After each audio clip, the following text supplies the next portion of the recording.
and welcome to our first video in our Medicine in Britain series. We are going to dive straight in and look at the medieval beliefs on the cause of disease. Now before we do, let's just get ourselves in the correct mindset.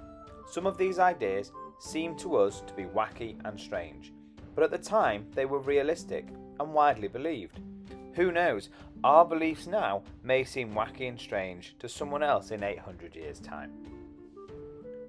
To start with, it is important to remember that the Catholic Church was a powerful organisation and central to many people's lives.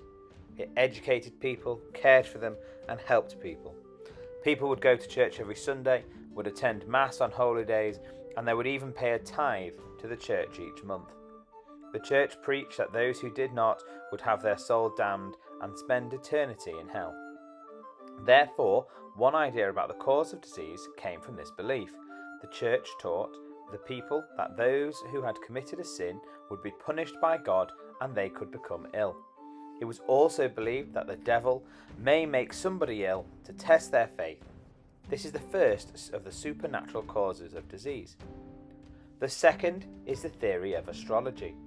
This theory said that depending on the alignment of the planets on the day you became unwell and on the day you were born, that this could cause you to become unwell, and the physician would consult a star chart to work out what was wrong.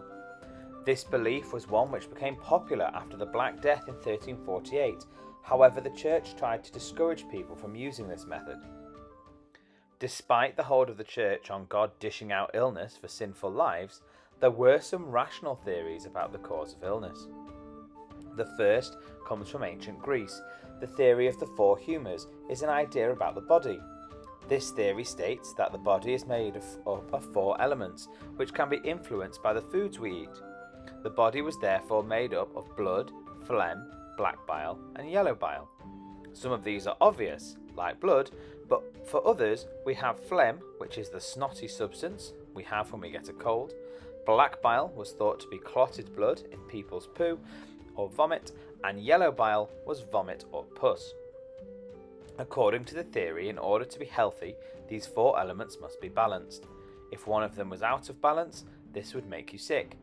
In the medieval period, it was believed that someone's diet, family, traits, and the weather could affect the humours. This is considered a rational theory, as if you consider a person who has a cold, they will have snot pouring out of their nose, indicating that there was an excess of phlegm, and therefore the humours must be out of balance.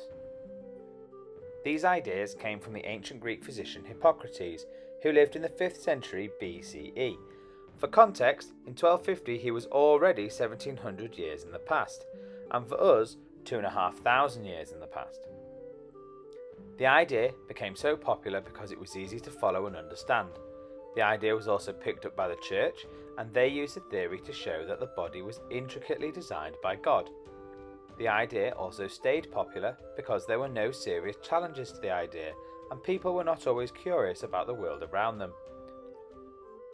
There was also one other idea about the cause of disease, and this fits in our rational ideas, and that is miasma. This translates as bad air, and theorised that smells in the air from decaying corpses or bogs would cause a person to become unwell. People would therefore go to great lengths to avoid smells and avoid getting sick. Now we have looked at the ideas, but you may be wondering, why do these ideas stick? Well, firstly, that is down to the church. The church controlled medical learning. They trained the doctors, so their ideas went unchallenged. Secondly, if you challenge the church, this could result in you ending up eternally damned to hell, which people did not want. There was also a lack of science and technological development. Books were written out by hand by monks. Oh look, there's the church again. It wasn't until the 1440s that the printing press was available. People were also unable to read and not curious about the world outside of their own. For most people, living their life without sickness, going to church and providing for their families left little time for anything else. So to sum up this little wander into the medieval period, the ideas about the cause of disease exist in two categories: supernatural and rational. The supernatural include the punishment from God and astrology, and the rational include the theory of the Four Humours and miasma. The ideas went unchallenged because of the dominance of the church in all aspects of life, and being a peasant in the medieval period was tiring enough without wondering where disease actually came from. And with that, my loyal compatriots, that was a little bit of history.